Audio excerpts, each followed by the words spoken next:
নমস্কার, আমি ডক্টর সৌম ব্যানার্জি সুস্বাস্থ্যের সহজ পাঠের আর একটা এপিসোড নিয়ে চলে এসেছি আপনাদের কাছে। আজকে আমি সেই টপিকটা নিয়ে আজ আলোচনা করতে চলেছি, যে টপিকটা এই মুহূর্তে ইন্টারনেটের জগতে এমনকি বিভিন্ন নিউজ চ্যানেলেও রীতিমতো হইচই ফেলে দিয়েছে। কি সেটা? HMPV, হিউম্যান মেটা নিউমো ভাইরাস নামের নতুন এক আতঙ্ক চীন দেশ থেকে আবার শুরু করেছে তার যাত্রা। কোভিড-19 পরে এই নতুন একটা ভাইরাস আবার এমন একটা ভয় দেখাচ্ছে আমাদেরকে যে গোটা বিশ্বজুড়েই হয়তো আতঙ্ক তৈরি হয়ে চলেছে। ব্যাপারটা কি সত্যি আতঙ্কিত হওয়ার মতো? কতটা ভয় আছে? নাকি এটা একদম নিছক একটা বাগাড়ম্বর চলছে, বা এটা একটা নিছক ওভার সেন্সেশন বিভিন্ন মিডিয়া হাউসের তরফ থেকে? প্রকৃত সত্যটা কি? এটা কি কোনো নতুন ভাইরাস, নাকি এটা অত্যন্ত পুরনো ভাইরাস? চলুন জেনে নেওয়া যাক।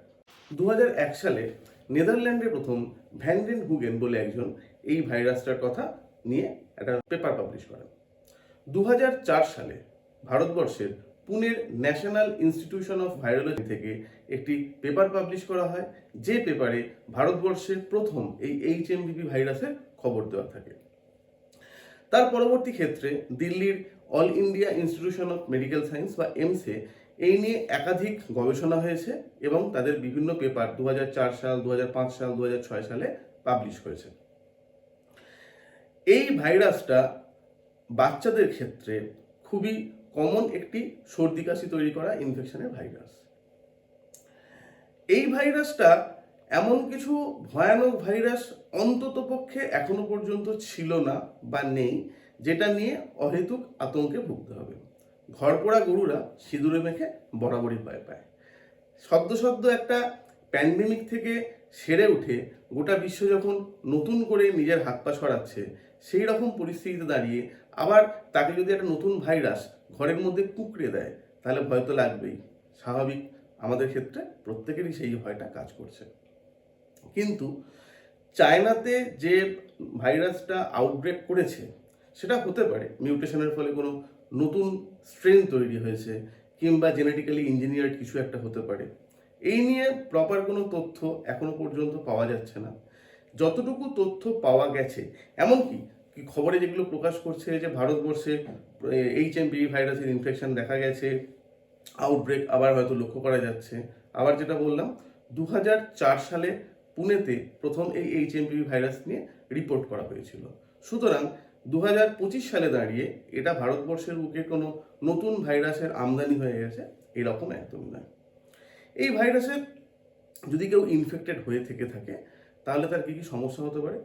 নর্মাল সাধারণ জ্বর, সর্দি, কাশি, গলা ব্যথা, কারুর ক্ষেত্রে একটু সিভিয়ারিটি দেখলে তার ক্ষেত্রে শ্বাসকষ্ট, এইগুলো এই ভাইরাসের ইনফেকশনের জন্য হয়ে থেকে থাকে। বাচ্চা এবং যে সমস্ত বয়স্ক মানুষ যাদের ক্ষেত্রে হয়তো তাদের ইমিউনিটি সিস্টেমটা একটু কমজোরি হয়ে পড়েছে, সেটা বয়সজনিত কারণে হতে পারে, সেটা অন্যান্য কোমরবিডিটি যেমন সুগার, প্রেশার, এই সমস্ত বিভিন্ন কারণে, বা অন্যান্য কোনো রোগ থাকার কারণে যদি হয়ে থেকে থাকে, তাদের ক্ষেত্রেও এই ভাইরাস থেকে আর 5টা ভাইরাসের যেমন ইনফেক্টেড হওয়ার সম্ভাবনা থাকে, এই ভাইরাস থেকেও ইনফেক্টেড হওয়ার সম্ভাবনা থাকে। এই ভাইরাসের ক্ষেত্রে বা কোনো বেশিরভাগ ভাইরাল ডিজিজগুলোর ক্ষেত্রে যেগুলো রেসপিরেটরি ট্র্যাক্ট ইনফেকশন করে, তাদের ক্ষেত্রে কিন্তু সেরকম স্পেসিফিক কোনো চিকিৎসা পদ্ধতি এখনও প্রপারলি আবিষ্কৃত হয়নি। বেশিরভাগ ক্ষেত্রেই আমাদেরকে ভরসা করতে হয় আমাদের যে প্রাকৃতিক ইমিউন সিস্টেম রয়েছে, আমাদের যে স্বাভাবিক রোগ প্রতিরোধ ক্ষমতা রয়েছে, তার উপরেই। সুতরাং আমাদেরকে চেষ্টা করতে হবে এই ভাইরাস থেকে বেঁচে থাকার, এবং যদি এই ভাইরাস নিয়ে আমরা ইনফেক্টেড হয়ে থাকি, তাহলে যেগুলো স্বাভাবিক প্রিকশন আমরা নিয়ে থাকি বা সুস্থ হওয়ার যে চেষ্টা করে থাকি, সেইগুলো থাকার। প্রিভেনশন বা এই রোগ ভাইরাস যাতে না হয়, সেটাকে আটকানোর জন্য আমাদের কী করতে হবে? আর 5টা সাধারণ সর্দি কাশির ভাইরাস ঠিক যেরকমভাবে ছড়ায়, এই ভাইরাসও একই রকমভাবে ছড়ায়। হাঁচি, কাশি, এ সমস্ত থেকেই ছড়ায়।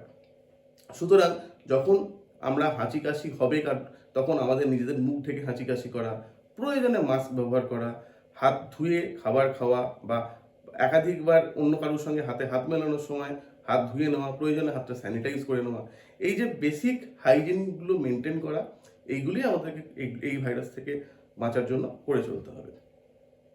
এর পাশাপাশি যদি আমরা মনে করি যে একটা ভাইরাল ইনফেকশন হয়েছে, সেখান থেকে আমাদের যদি মডার্ন মেডিসিনের ক্ষেত্রে যে বেসিক রেকমেন্ডেশনগুলো থেকে থাকে, জল বেশি করে খাওয়া, হাই প্রোটিন ডায়েট নেওয়া। এই হাই প্রোটিন ডায়েট বলতে কি বোঝায়? প্রোটিন জাতীয় খাবার বেশি আছে এমন খাবার, ডিম, সয়াবিন, ছানা, পনির, মাছ, মাংস, এই জাতীয় খাবারগুলো প্রচুর পরিমাণে নয়, অল্প পরিমাণে অবশ্যই খাদ্য তালিকার মধ্যে রাখা। আর ঘরোয়া টোটকা হিসেবে যে সমস্ত চিকিৎসা সাধারণত আমাদের ঘরে ঘরে ব্যবহার হয়ে থেকে থাকে, যেমন হয়তো তুলসী পাতা, মধু বা আদা, কখনো কখনো কোনো ক্ষেত্রে কাঁচা রসুন, এই সমস্ত যে ঘরোয়া টোটকা ব্যবহার হয়ে থাকছে এজ ওল্ড পদ্ধতিতে, বিভিন্ন গবেষণায় দেখা গেছে বা বিভিন্ন আর্টিকেলও এই নিয়ে আলোচনা হয়ে রয়েছে, যেখানে এই ঘরোয়া পদ্ধতিতে যে ন্যাচারাল হার্বসগুলো রয়েছে, এই ন্যাচারাল হার্বসেরও একটা রোগ প্রতিরোধ ক্ষমতা বৃদ্ধির ক্ষমতা রয়েছে। এই নিয়ে যদি কারোর আপনাদের উৎসাহ থেকে থাকে, তাহলে ডিসক্রিপশানে দেখুন, সেখানে আমি বিভিন্ন পেপার বা জার্নালের লিঙ্ক দিয়ে রাখবো। ওই সমস্ত জিনিসপত্রগুলো আপনারা আপনাদের দৈনন্দিন ব্যবহারের মধ্যে রাখতে পারেন, যাতে আমাদের রোগ প্রতিরোধ ক্ষমতাটা একটু হলেও বৃদ্ধি পায়। বেসিক হাইজিন মেনটেন করা, আর অবশ্যই আতঙ্কিত না হওয়া, এটা অত্যন্ত কমন একটা রোগ, অন্ততপক্ষে ভারতবর্ষের বুকে শীতকালের ক্ষেত্রে। সুতরাং বেসিক হাইজিনগুলো মেনটেন করুন, ভালো করে খাওয়া দাওয়া করুন, জল বেশি করে খান, আর অহেতুক ভয় পাবেন না। সুস্থ থাকুন, ভালো থাকুন, দেখা হবে পরের পর্বে। নমস্কার।